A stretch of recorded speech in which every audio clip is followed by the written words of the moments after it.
Bienvenue à tous. Donc, je me présente, je suis Mounir Ben Bouker, donc je suis l'expert comptable de formation. J'organise ce séminaire intitulé Automatiser toutes vos tâches en toute simplicité et libérer 100 heures par mois de votre potentiel. Oui, voilà, exactement, oui, Saïd. Écoutez, je vous demande de bien vous installer confortablement devant votre PC, devant votre tablette. De bien prendre de quoi noter parce qu'il va y avoir énormément de conseils, des erreurs à éviter, etc. Vous aurez une méthodologie aussi qui va être présentée de A à Z. Je vous demande donc de couper toute distraction qui consomme Internet, genre Facebook, WhatsApp, etc. pour avoir une meilleure connectivité. Vous avez donc la case chatée où vous pouvez poser des questions. Il y aura juste à la fin du séminaire une session pour des questions auxquelles je répondrai donc en direct. Mais bon, avant de commencer, bien évidemment, on doit attendre encore. Je suis désolé, mais bon, on doit attendre les autres qui nous rejoignent parce que ça serait beaucoup plus intéressant, voilà, pour les échanges. Allez, on attend encore jusqu'à 18h15 et on commence dans 2 minutes.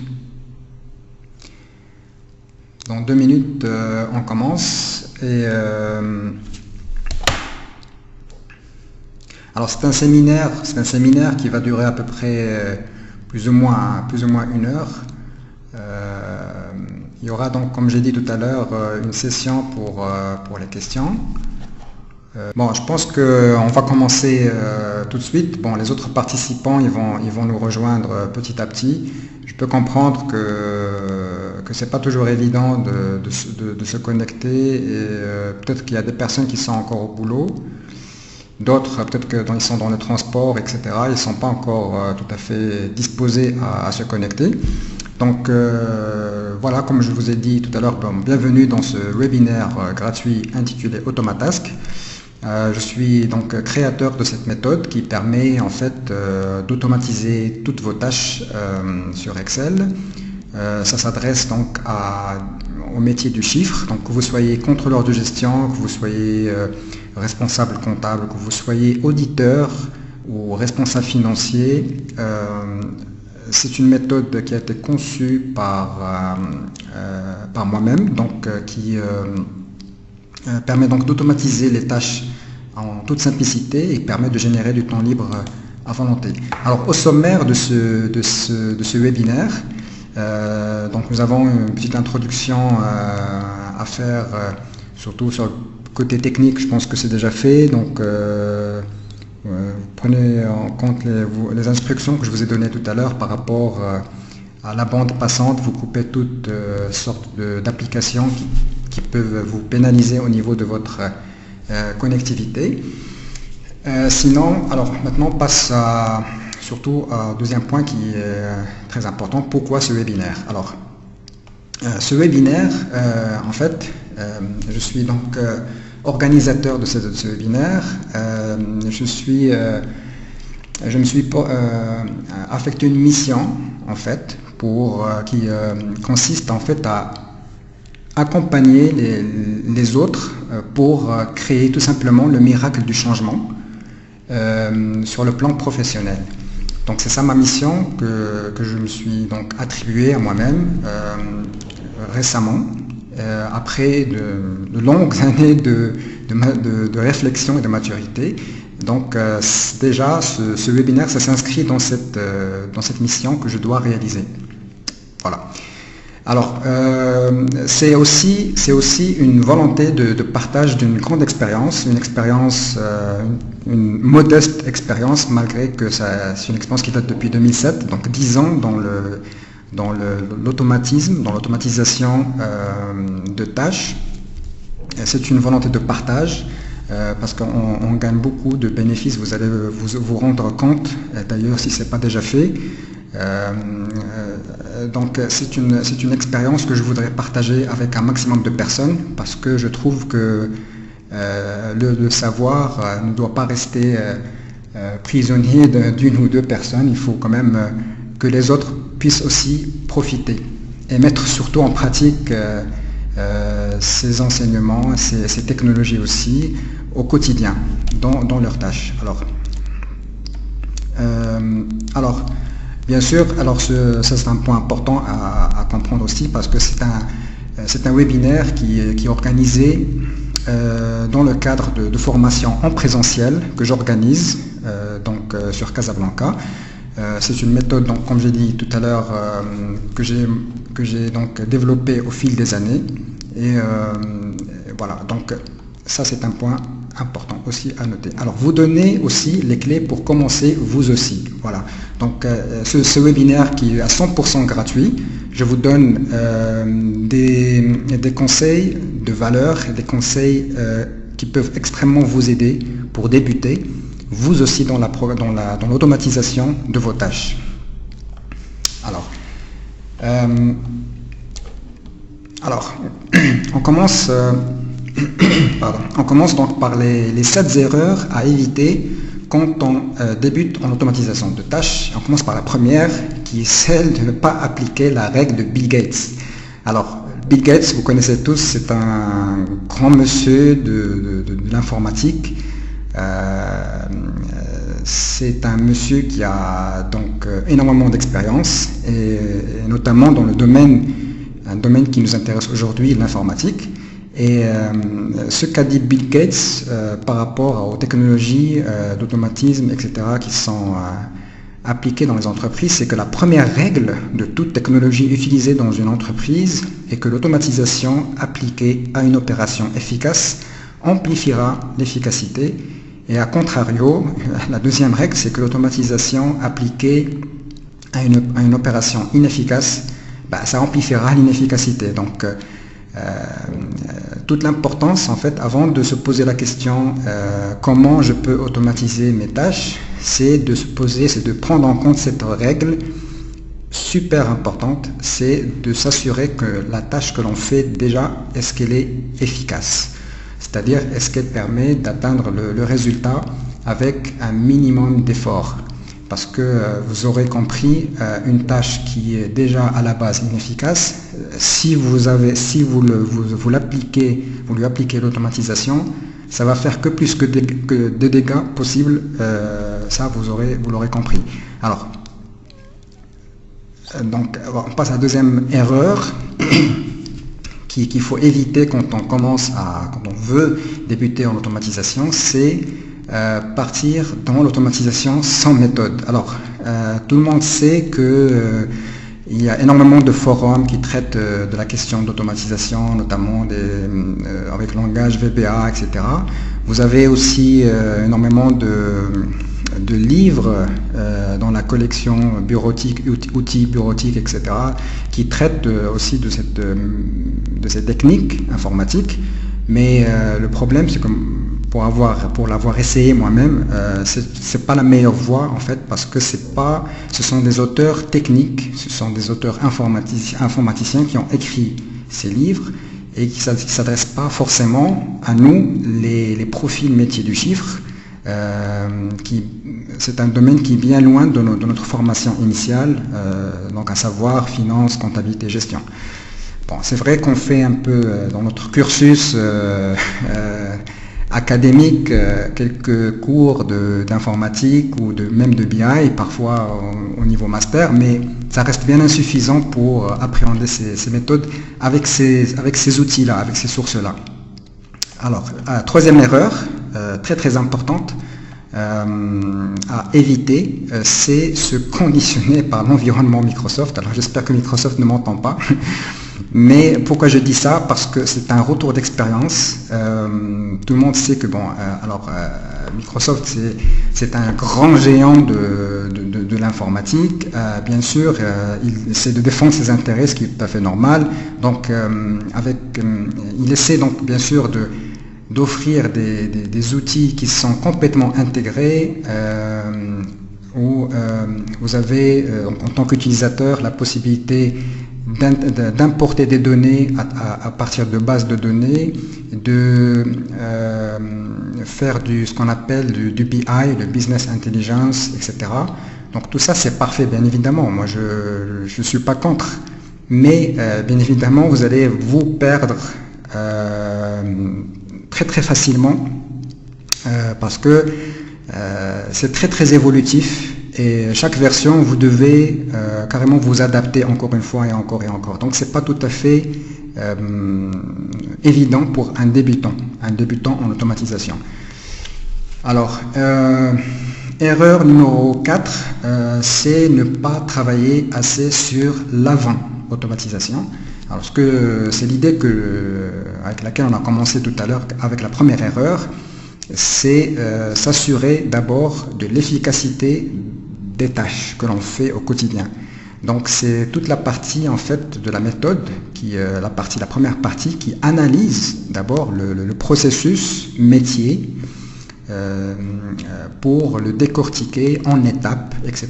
et s'assurer que ces étapes-là sont optimisées d'abord. Avant de passer à l'automatisation proprement parlée. Donc il y a un travail d'analyse qui consiste en fait à l'image d'une recette de gâteau. Vous allez mettre toutes les étapes à suivre pour faire votre tâche. Voilà.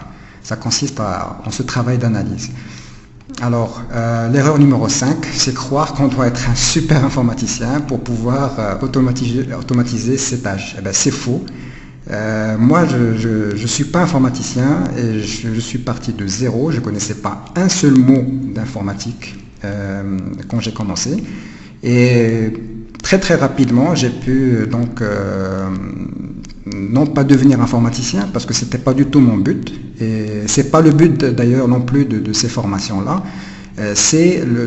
Toute la question, c'est de tirer parti de la technologie informatique pour arriver à son objectif, c'est-à-dire automatiser les tâches et se libérer, carrément créer du temps libre à volonté. Donc c'est ça le deal en fait. Voilà. Alors l'erreur numéro 6, c'est croire qu'on doit connaître toutes les instructions pour commencer à programmer. C'est un peu la suite, c'est un peu la même idée. On n'est pas obligé donc de connaître, moi je connais personnellement, je dois connaître peut-être 1 ou 2% du VBA, pas plus que ça, mais ça me suffit amplement pour automatiser toutes mes tâches. Et voilà, donc vous n'avez pas besoin, c'est faux, vous n'avez pas besoin donc de connaître. 1 ou 2% suffit amplement et vous allez le voir. Alors, et la dernière, c'est débuter dans la programmation en apprenant avec des ouvrages techniques. Donc c'est ce que je disais tout à l'heure, les ouvrages techniques, il y en a à tous les goûts, etc. Mais vous aurez compris, ce ne sont pas des ouvrages qui s'adressent à des profils de gestion, profil métier du chiffre. C'est hyper technique de bout en bout, de A à Z, on vous parle de technique et c'est pas forcément la meilleure façon d'apprendre et on finit par laisser tomber dès la première semaine. J'en sais quelque chose, j'ai dû apprendre moi aussi sur ces sources-là. Donc voilà. Alors maintenant on va passer donc à la deuxième session de ce webinaire qui concerne donc les 7 conseils pour la mise en place de votre système d'automatisation. Alors conseil numéro 1, c'est de bien savoir ce que vous voulez automatiser. C'est très important de déterminer bien sûr votre objectif. Qu'est-ce que vous voulez automatiser? Alors pour les comptables, je ne sais pas, ça peut être automatiser le processus de déclaration de TVA. Pour les contrôleurs de gestion, ça peut être, on va le voir tout à l'heure, automatiser un tableau de bord de calcul de marge mensuel ou voilà. Donc pour les auditeurs, ça peut être l'objectif, ça peut être d'automatiser un contrôle, l'audit d'un cycle entier. Voilà, donc ça c'est très important de déterminer votre objectif. Alors deuxième conseil, c'est analyser votre processus. Alors juste entre parenthèses, est-ce que vous arrivez déjà, je ne vous ai pas posé la question, est-ce que vous arrivez à voir déjà les diapositives, est-ce que c'est clair pour vous au niveau de l'apparence? Est-ce que vous voyez les diapos? Alors vous me faites un oui si c'est OK. Oui, OK, d'accord. Merci, je te remercie Saïd pour ta réactivité. Donc je disais que deuxième conseil, c'est analyser votre processus du point de vue des traitements de données.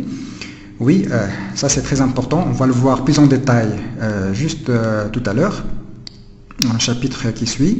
En fait, on va voir que l'idée principale, c'est que quel que soit votre métier du chiffre, que vous soyez contrôleur de gestion, que vous soyez comptable, que vous soyez auditeur, que vous soyez responsable financier ou tout autre métier du chiffre, quand vous allez analyser en fait vos tâches, vous allez vous rendre compte que finalement le point commun entre tous ces métiers, c'est qu'on travaille sur des bases de données. En fait, on travaille sur des données et que ce soit donc au niveau de l'extraction ou l'interrogation de bases de données, au niveau du traitement ou de l'analyse de données, ou au niveau de la présentation de données sur des tableaux. Donc c'est le point commun. Donc il faut essayer en analysant votre tâche, votre objectif, donc votre tâche objectif, il faut que vous identifiez donc à chacune des étapes à quoi correspond en fait. Vous devez analyser cette étape-là du point de vue du traitement de données. C'est-à-dire, par exemple, si votre tâche consiste, si vous êtes contrôleur de gestion par exemple, et que vous devez par exemple faire des tableaux de bord de marche, la première étape par exemple sur cet objectif sera d'aller chercher les données, de collecter les données. Eh bien, vous allez donc cela correspond sur le plan traitement de données, cela correspond à l'extraction de données. Donc ça c'est très important, l'analyse des étapes du point de vue des traitements de données, mais on va le voir tout à l'heure de manière plus détaillée. Alors conseil numéro 3, c'est analyser votre processus du point de vue tâche utilisateur Excel. Oui, ça c'est aussi un point commun en fait, quel que soit votre métier. Nous sommes donc tous utilisateurs d'Excel, et c'est l'application qui est la plus utilisée au monde. Tous les métiers du chiffre utilisent Excel pour faire donc des calculs ou présenter des rapports ou faire si vous êtes comptable, pour faire de l'extra comptable comme on dit, etc.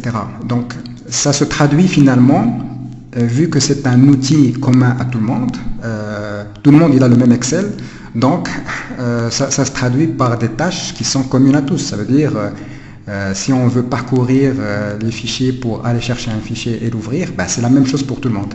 Donc il faudra analyser votre processus selon cette optique-là. Qu'est-ce que vous faites exactement en tant que tâche utilisateur Excel? Voilà, donc le conseil numéro 4, c'est faire le design de votre, ce que j'appelle le SAT, c'est le système d'automatisation de tâches. C'est en fait c'est un schéma, pour faire simple, composé de deux éléments importants en fait, qui sont, mais on va le voir tout à l'heure, c'est les données et les tâches. Parce que d'un côté vous avez l'histoire de données, vous devez donc importer, faire de la gestion de données, donc importer, analyser, contrôler, recouper, présenter des données. Et de l'autre côté, vous avez donc un processus métier, donc qui est bien propre à vous, que vous soyez contrôleur de gestion ou que vous soyez auditeur ou comptable. Selon votre tâche et selon votre objectif, vous avez donc un mode opératoire, si on peut s'exprimer de cette façon. Donc le SAT, c'est en fait un schéma qui regroupe ces deux logiques de données et de l'autre côté de processus métier. Donc il faut le faire, il faut le dessiner à la main, il faut, comme on dit, il faut que ça marche sur le plan avant que ça marche sur le terrain. Donc c'est exactement comme un plan de maison. Donc si ça ne marche pas sur le plan, c'est peu probable que ça marche sur la réalité. Alors, conseil numéro 5, c'est utiliser l'outil SQL pour extraire vos données. Oui, c'est un outil qui est assez puissant. Moi, je l'utilise depuis très très longtemps et je n'utilise que 1% ou 2% de cet outil-là, mais ça me suffit amplement pour extraire toutes les données que je veux. Cet outil-là, il faudrait peut-être un autre webinaire exclusivement sur l'SQL pour en voir les détails. Donc on va voir dans ce webinaire une méthodologie globale qui va vous donner les étapes à suivre pas à pas pour automatiser vos tâches. Mais on ne rentrera pas trop dans le détail de SQL parce qu'il faudra carrément un autre webinaire de 1 heure ou 2 pour faire le tour de cette technologie. Alors, conseil numéro 6, utilisez la technologie VBA pour déléguer vos tâches à votre PC. Oui, ça c'est la technologie que j'utilise moi dans l'automatisation de tâches. Alors c'est un outil effectivement de Microsoft, donc je suis pas non plus quelqu'un qui va refuser tous les produits de Microsoft, mais je prends en fait de là et là et pour en faire finalement un système qui marche. Et voilà. Donc la technologie VBA, donc c'est une technologie de programmation pour ceux qui ne connaissent pas. VBA, c'est le Visual Basic. C'est une technologie de programmation qui vous permet finalement de prendre votre recette de tâches et de traduire en un langage que la machine peut comprendre. C'est ça, donc pour ceux qui ne connaissent pas. Alors, le conseil numéro 7, c'est tester l'efficacité de votre système. Donc, une fois que vous avez bâti votre système et codé sous langage VBA votre recette, et ça on va le voir comment, parce qu'il y a une méthodologie. Même si vous commencez de zéro, vous allez pouvoir vous aussi apprendre à coder facilement en un temps record. Une fois que vous avez codé ça, vous devez faire ce qu'on appelle un test de votre code pour voir si ça marche, et parce qu'il y aura toujours forcément des bugs au début, c'est normal. Alors maintenant, donc, on va passer à la session suivante. Pourquoi vous devez apprendre cette méthode pour automatiser vos tâches? Alors souvent, on se sent un peu bloqué car on n'arrive pas à utiliser le potentiel qu'offrent les techniques informatiques. Donc ça c'est quelque chose, c'est une réalité qui est vécue par pas mal de professionnels du chiffre. Je connais même des confrères experts comptables qui se plaignent à chaque fois de ne pas savoir utiliser comment interroger les bases de données, comment automatiser les tâches, etc. Comment exploiter au mieux et maîtriser au mieux les potentialités d'Excel, etc. Et c'est vrai que on se sent, c'est vrai, un véritable gâchis alors que la technologie, elle est juste là, qui demande qu'à être utilisée. Alors, chacun de nous, bien sûr, il aimerait, moi-même j'étais dans ce cas-là, je dois l'avouer, on aimerait se débarrasser de ce qui est répétitif et se livrer à des missions à plus grande valeur ajoutée, telles que le contrôle ou ce genre de choses, et ne plus avoir à faire des tâches qui finalement perdent leur sens. Alors, les débuts de la programmation, bon, moi c'était en mai 2007 donc, que j'ai découvert donc, cette technologie de programmation. C'était donc ça a été introduite à moi par mon frère qui était donc ingénieur en système d'information pour écrire donc mes premiers programmes. J'ai été donc épaulé un peu par ce frère ingénieur.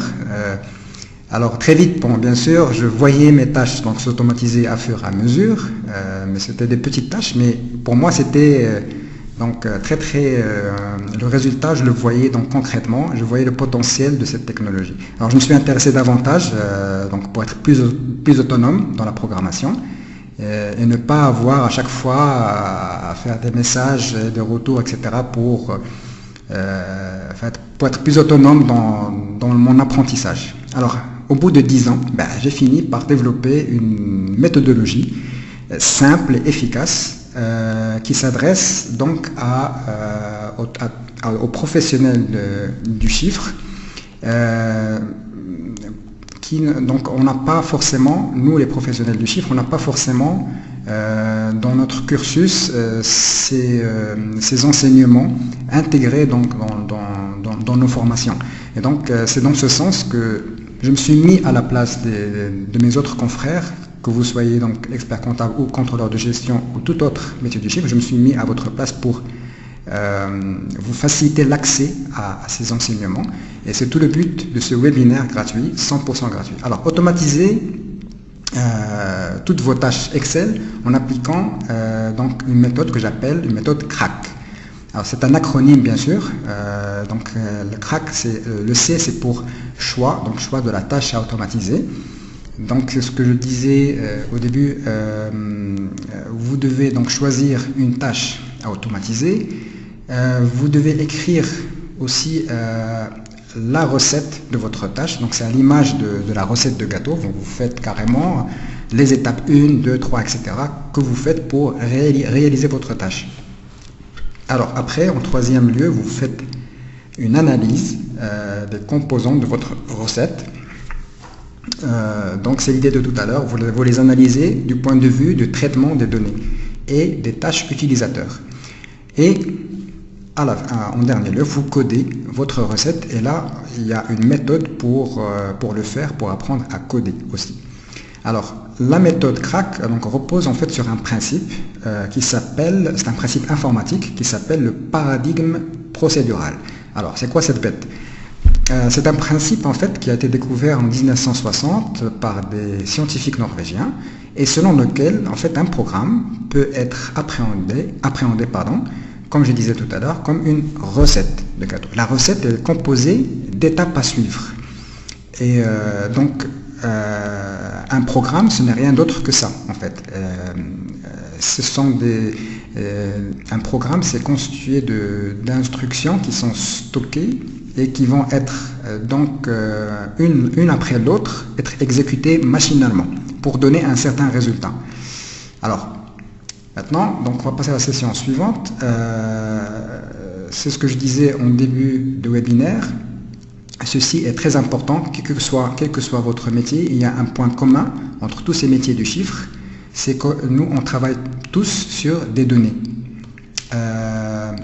Quelle que soit donc l'entreprise où vous allez intervenir, où vous travaillez, vous êtes ici, vous êtes le métier du chiffre, vous avez les données et vous avez votre tâche, votre processus métier qui est bien à vous.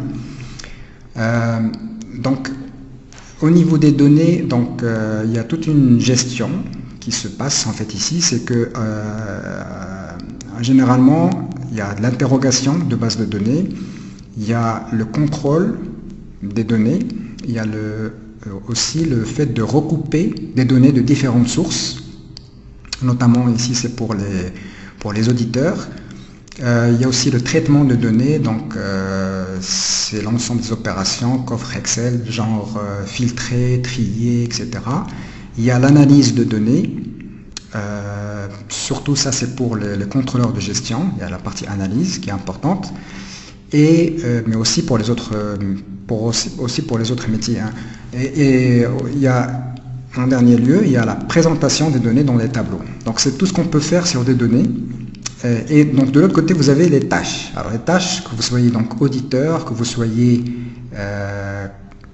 responsable de comptabilité ou que vous soyez responsable de contrôleur de gestion, vous aurez donc des tâches ou des opérations à faire au quotidien. Et ces opérations-là, donc si on prend par exemple l'exemple on va le voir tout à l'heure, du contrôleur de gestion, une de ces opérations qu'il fait, c'est la présentation de tableau de bord de marche.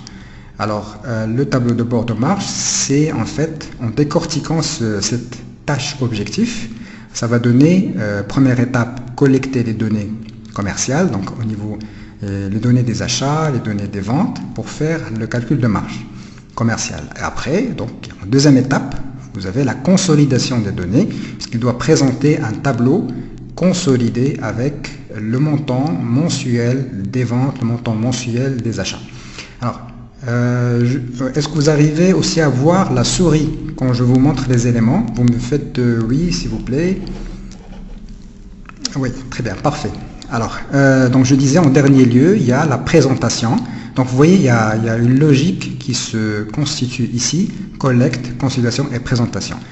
Donc c'est l'image de ce que je disais tout à l'heure, de la recette de gâteau. Il y a effectivement des étapes à suivre. Et donc chaque étape, finalement, si on remarque bien ici, il y a une correspondance au niveau des traitements de données. Donc ici, il y aura de l'extraction de données et il y aura des tâches utilisateurs. Donc ça veut dire c'est parcourir, ouvrir les fichiers, etc., sélectionner les données, copier. Donc il y aura à chaque fois, donc chaque étape, une correspondance au niveau des traitements des données et au niveau des tâches utilisateurs. Et ça, c'est un travail à faire une bonne fois pour toutes, mais ça va être un travail qui va vous faciliter la tâche au niveau de l'automatisation. Quand vous allez passer à la phase d'automatisation et de codage, ceci est un travail préliminaire qui est très très important. Alors, maintenant on va voir donc les étapes de A à Z de la recette. Alors, c'est ce qu'on vient de voir donc, sur le schéma précédent. La méthode donc Automatask, c'est exactement dans cette méthodologie de décortiquer finalement une tâche objectif en 4 étapes pour arriver à l'automatiser complètement. Donc on choisit donc la tâche à automatiser, on rédige donc la recette, donc on définit les grandes étapes comme on a vu donc sur le schéma d'avant avec le contrôleur de gestion qui a l'étape de collecte, etc. jusqu'à la présentation, et on définit les actions composant les étapes, c'est-à-dire on détaille chaque étape, qu'est-ce qu'on fait en termes de données et en termes de tâches utilisateurs.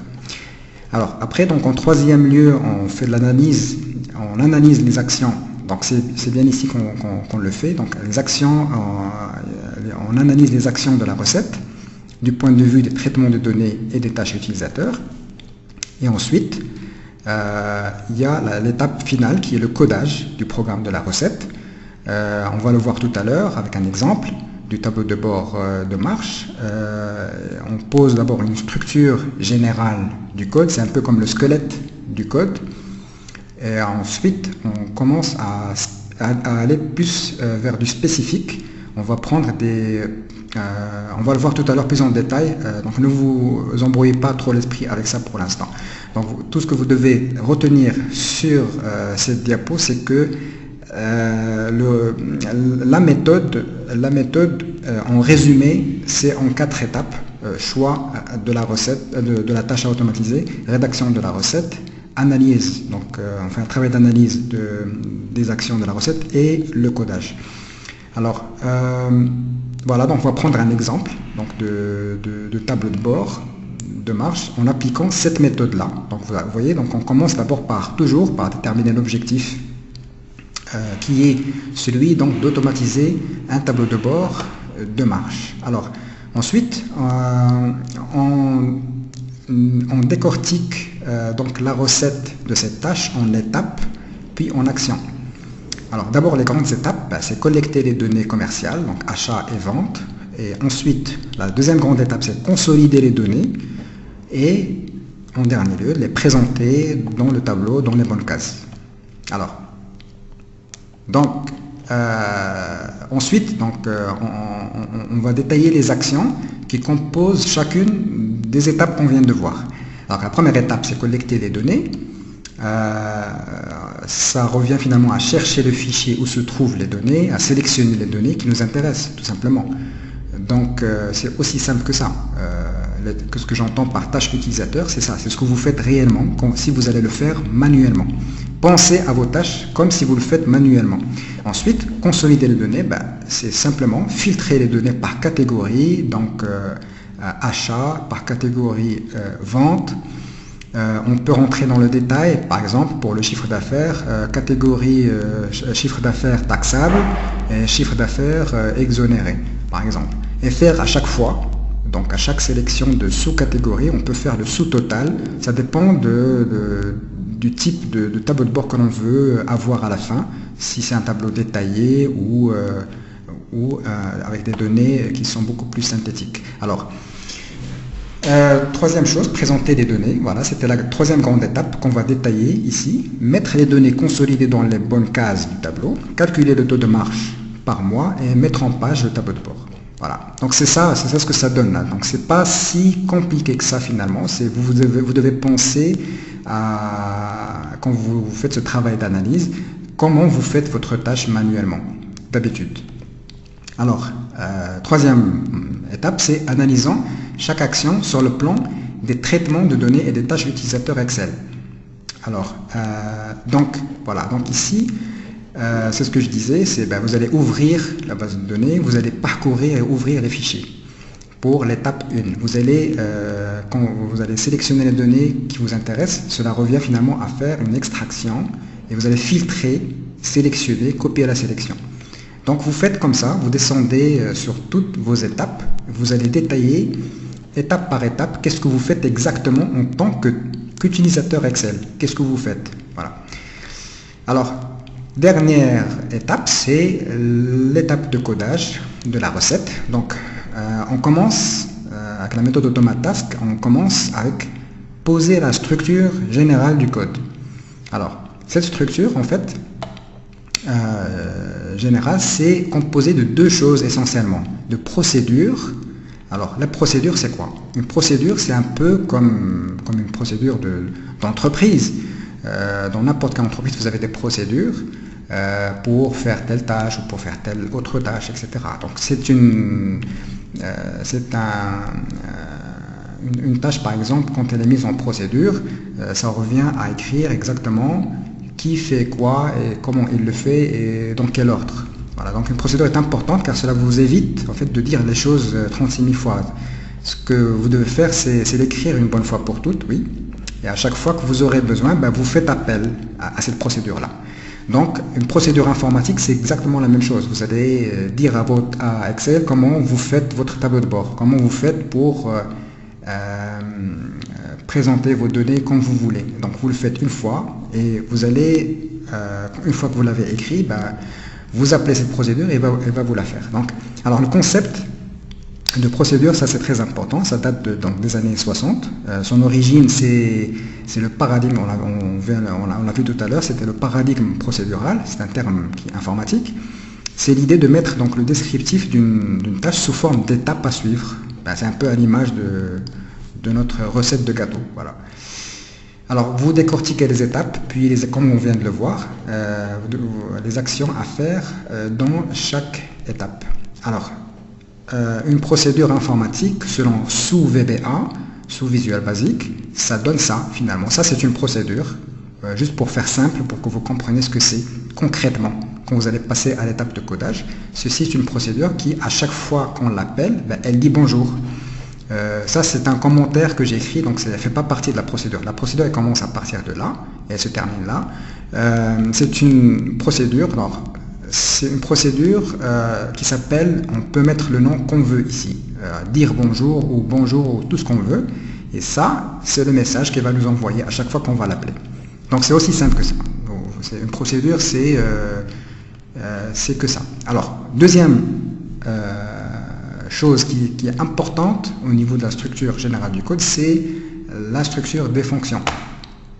C'est la fonction, c'est quoi? Si vous voulez donc obtenir n'importe quelle information, donc que ce soit un résultat de calcul ou vous vous demandez si un fichier existe ou pas, ou vous voulez n'importe quelle question que vous devez résoudre pour faire une opération ou pour faire votre tâche, vous avez besoin ce qu'on appelle d'une fonction.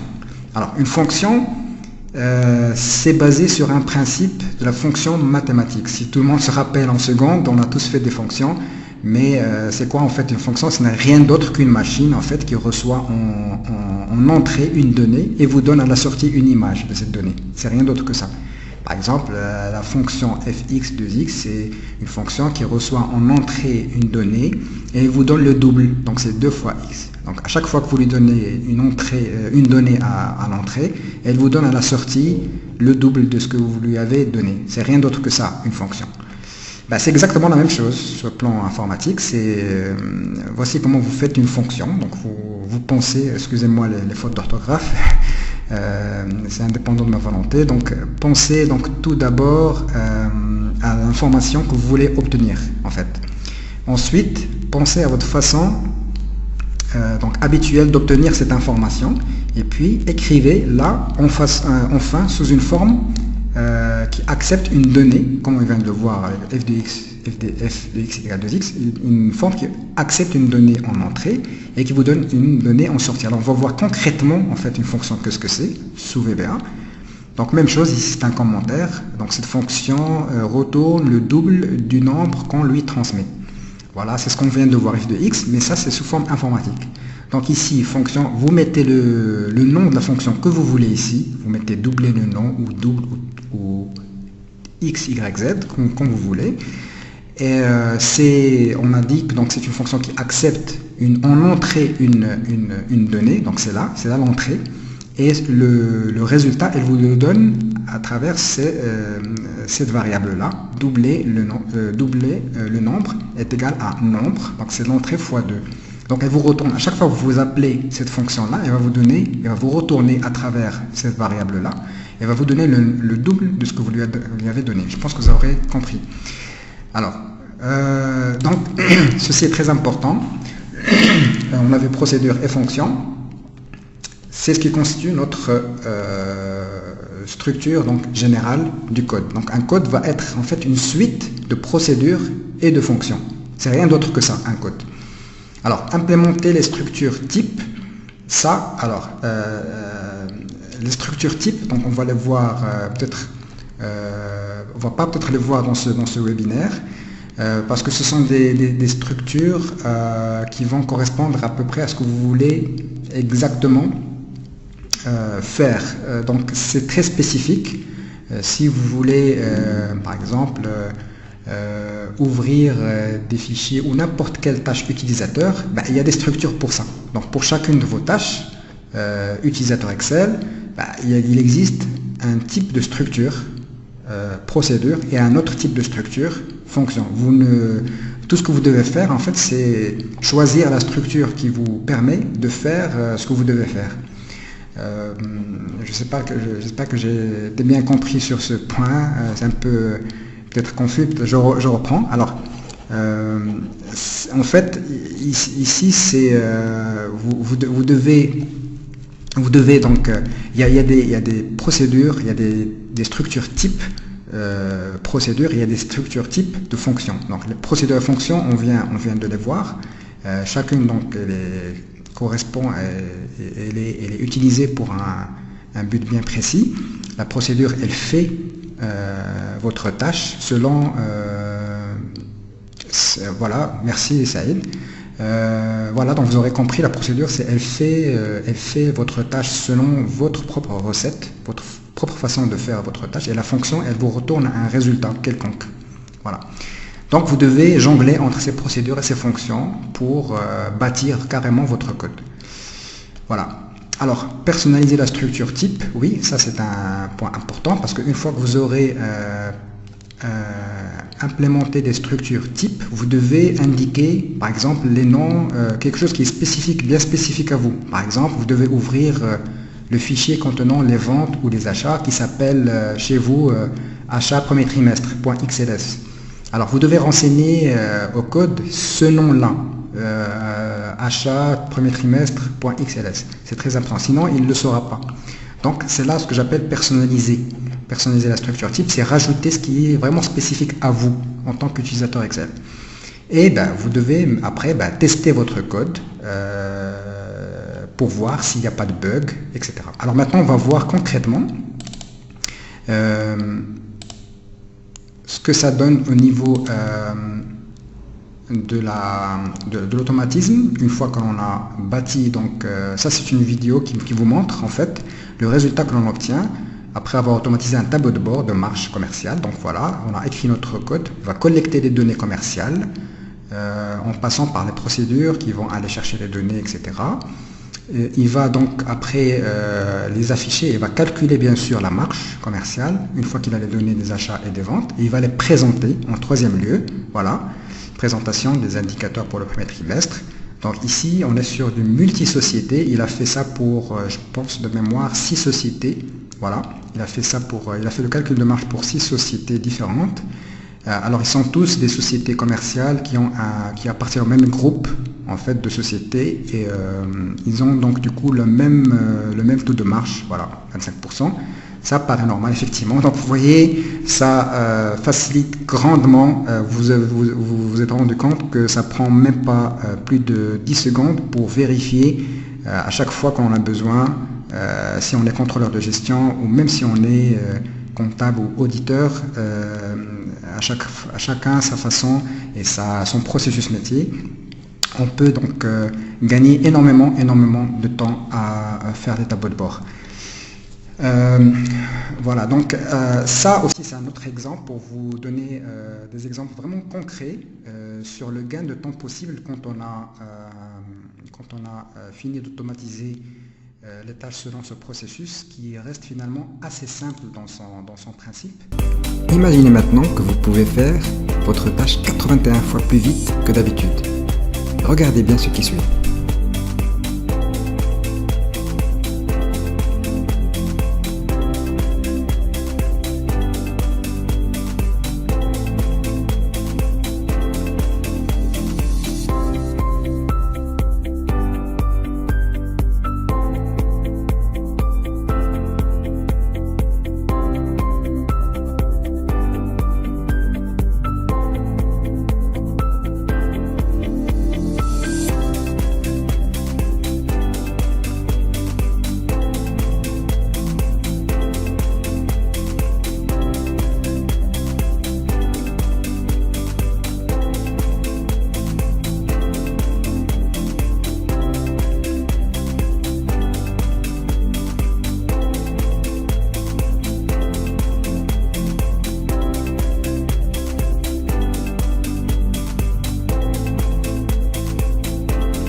À votre tour, vous sélectionnez une tâche à automatiser, posez les grandes lignes qui correspondent à votre tâche, écrivez sur papier la recette, enregistrez vos instructions, cliquez, c'est fait.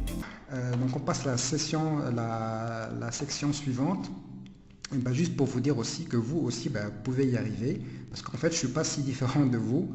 Je suis moi aussi de formation comptable. J'ai fait donc des études d'expertise comptable jusqu'à arriver au diplôme d'expertise comptable. Donc ce sont des études de comptabilité, de gestion, rien à voir avec l'informatique. Voilà, donc je suis à la base exactement comme vous, ni plus ni moins. Alors autre chose, je travaillais totalement en mode manuel. Et ça, je m'en rappelle très bien parce que c'était fatigant et très très aliénant comme tâche de contrôle de gestion et un peu de comptabilité, etc. Donc ce sont des tâches qui sont répétitives et interminables où ce que l'on fait aujourd'hui, c'est exactement ce qu'on fera le mois prochain et le mois d'après et ainsi de suite. Donc totalement manuel. Je ne connaissais rien du tout de la programmation ni de l'automatisation de tâches. Ça c'est quelque chose vraiment que vous devez comprendre, c'est que je suis parti de zéro. Donc juste pour vous dire que vous aussi, vous pouvez commencer de zéro et vous avez la preuve vivante que vous pouvez vous aussi le faire. Voilà. Alors, je souffrais donc d'aliénation dans mon travail à cause des tâches répétitives, oui, comme a dit l'autre, c'est un travail de bulldozer, oui. C'est-à-dire que tous les métiers de chiffres sont des métiers très très passionnants et intéressants. il n'y a aucun doute là-dessus, mais le problème n'est pas là. Le problème, c'est que la répétition d'une tâche, même intéressante, finit par devenir quelque chose de très très lourd et de pas intéressant. Voilà. C'est comme ça, c'est la vie humaine, c'est comme ça. Bon. Alors, je ressentais un véritable gâchis dans mon potentiel. Bah oui, c'est quand on passe tout son temps à faire pendant des années la même chose, on sent un petit peu que notre potentiel est un peu gâché parce qu'on vaut mieux que ça. Et donc, c'est ce qui m'a poussé finalement à vouloir me débarrasser complètement de cet aspect-là répétitif. Et voilà, de partir comme ça donc en programmation. Je ne connaissais pas un seul mot d'informatique. Ça, vous devez vraiment vous sentir confiant là-dessus, aucun problème. Alors,